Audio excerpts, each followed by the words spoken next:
Hello friends, welcome back to my channel. कल हम पढ़ रहे थे राजस्थान के राजाओं के मुगलों के साथ संबंध। तो हमने यहाँ पर पढ़ लिया था हल्दी घाटी का युद्ध, जिसमें महाराणा प्रताप के घोड़े की मृत्यु हो चुकी थी बलीचा राजसमंद में, और आज भी वहाँ पर चेतक की समाधि। आगे पढ़ते हैं। इस घटना के साथ बताया जाता है कि शक्ति सिंह ने, जो मुगल दल के साथ उपस्थित था, किसी तरह बचकर जाते हुए राणा के पीछे चल दिया और अपने घोड़े को उसे देकर अपने कर्तव्य का पालन किया। इस घटना को उल्लेख अमर काव्य, वंशावली और राज प्रशस्ति में मिलता है। मुगलों के साथ था ये कौन? शक्ति सिंह।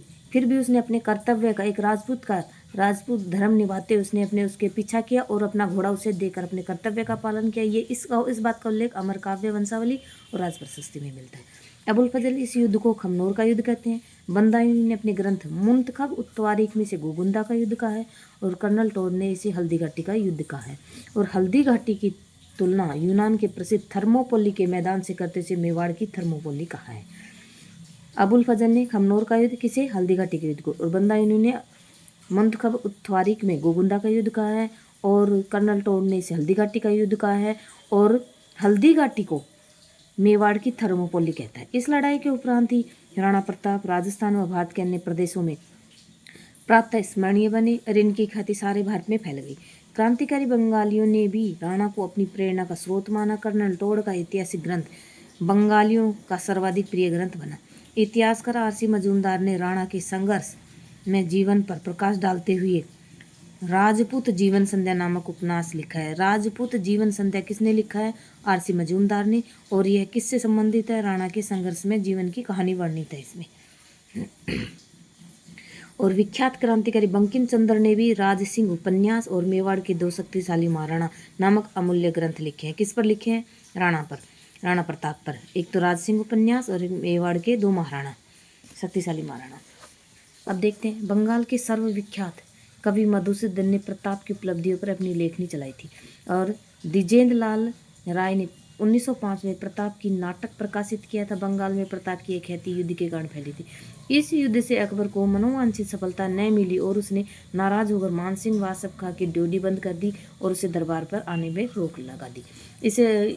इनको मनोवांछित सफलता नहीं मिलने पर अकबर ने इनकी ड्योढ़ी बंद कर दी और दरबार पर आने पर उपस्थित लगा दी। और हल्दी घाटी के युद्ध के मानसिंह को गोगुंदा से वापस बुला लिया, और राणा प्रताप ने इस अवसर का फायदा उठाकर गोगुंदा पर अधिकार कर लिया।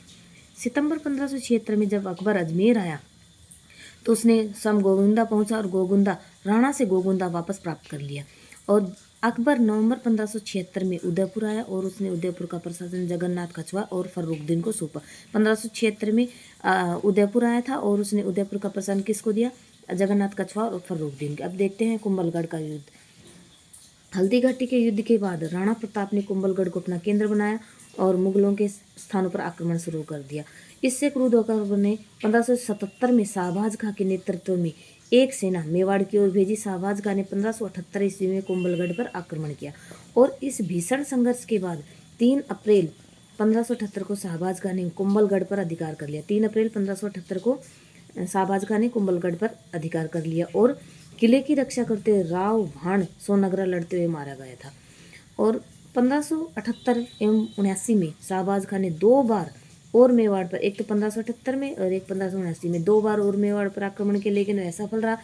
और तब 1580 में अब्दुल रहीम खान को अजमेर का गवर्नर बनाया, उसे मेवाड़ अभियान का काम भी सौंपा, और खान खाना ने अपने परिवार को शेरपुर छोड़ा और राणा पर चढ़ाया।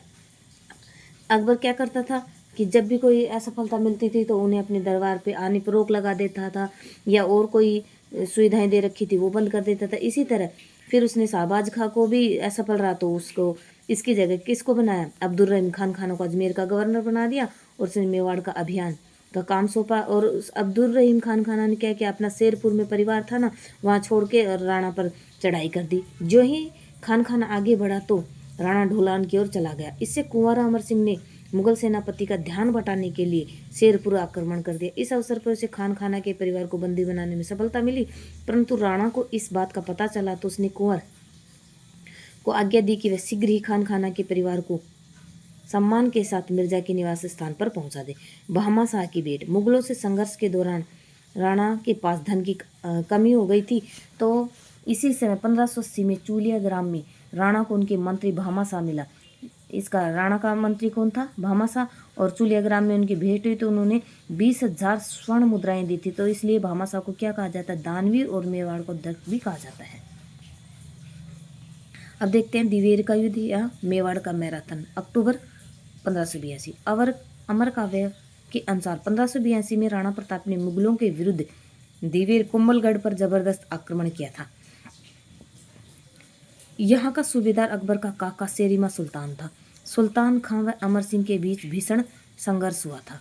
ये अमर काव्य के अनुसार है। तो इसमें राणा प्रताप ने मुगलों के विरुद्ध कुंभलगढ़ पर जबरदस्त आक्रमण किया था। इसमें इसका सूबेदार कौन था?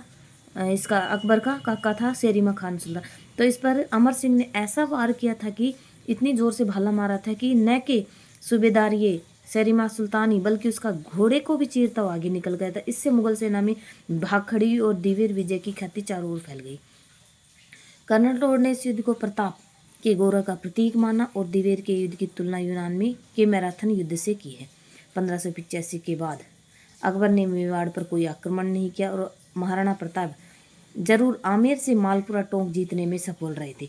आमेर से मालपुरा तक का टोंक जीतने में सफल रहे थे। और शांति काल में राणा ने चामुंड को अपनी राजधानी बनाया 1585 में, जहाँ पर अनेक महल, चामुंडा माता का मंदिर का निर्माण करवाया। इस समय राणा प्रताप के दरबार में चक्रपाणि मिश्र व जीवधर जैसे विद्वानों की ख्याति प्राप्त की। चक्रपाणि मिश्र ने 4 ग्रंथों राज्याभिषेक पद्धति, मुहूर्तमाला, व्यवहार दर्श एवं विश्व वल्लभ की रचना की थी। चक्रपाणि ने कौन कौन से ग्रंथों की? एक तो राज्याभिषेक पद्धति, मुहूर्तमाला, व्यवहार दर्श और विश्व वल्लभ की रचना की। जीवधर ने अमरसार नामक ग्रंथ की रचना की। राणा प्रताप के दरबारी कवि थे कौन कौन? दरबार में विद्वान थे एक तो चक्रपाणि मिश्र और जीवधर। जीवधर ने 4 ग्रंथों की रचना की, एक तो राज्याभिषेक पद्धति, मुहूर्तमाला, व्यवहार दर्श, विश्व वल्लभ, और जीवधर ने अमर सागर करी। अंत में पाँव में किसी असावधानी से कमान लग जाने से राणा प्रताप अस्वस्थ हो गया। 19 जनवरी 1597 ईस्वी को 57 वर्ष की आयु में 9 महीने 56 वर्ष की आयु में राणा की मृत्यु हो गई। महाराणा प्रताप की मृत्यु का समाचार अकबर के कानों तक पहुंचा तो उसे भीषण दुख और इस स्थिति का वर्णन अकबर ने अपने दरबार में उपस्थित दुर्साहडा ने इस प्रकार किया। अस ले गो अणदाग, पाग ले गो अणनामी, गो आना गवड़ाए, जी को वह तो धुरवामी, नव रोजे नह गयो न गो आतसा नवली, न गो झरोके हेठ जेठ दुनियान दहली, गहनलोत राण जीत गयो दसन मूंद रसना डसी, निशाक मूक भरिया नैन तो अमृत सा प्रताप सी। आशय है कि महाराणा प्रताप तेरी मृत्यु पर बादशाह ने दांतों तले जीभ दबाई और निश्वास से आंसू टपकाए, क्योंकि तूने अपने घोड़े को नहीं दगवाया और अपनी पगड़ी को किसी के सामने नहीं झुकाया। वास्तव में तू सब तरह से जीत गया। प्रताप का चावंड से के पास बारडोली गांव के निकट बहने वाले के नाले के तट पर अंतिम संस्कार हुआ। उसके स्मारक के रूप में एक छोटी सी छतरी बनी है। कहाँ पर? बारडोली में। कर्नल जेम्स टोड द्वारा पिछोला की पाल के महलों में राणा की मृत्यु का होना बताया, इसे सही नहीं माना जाता है। आगे पढ़ेंगे अगले पार्ट में राजा मान सिंह और मुगल। तो अगर बच्चों वीडियो पसंद आता है तो लाइक शेयर सब्सक्राइब जरूर करें और वीडियो देखने के लिए आपका बहुत बहुत धन्यवाद। हमारे छोटे चैनल को ग्रो करना आप मेरे लिए बहुत इम्पोर्टेंट है और आप ही इसको ग्रो करवा सकते हैं। Thank you.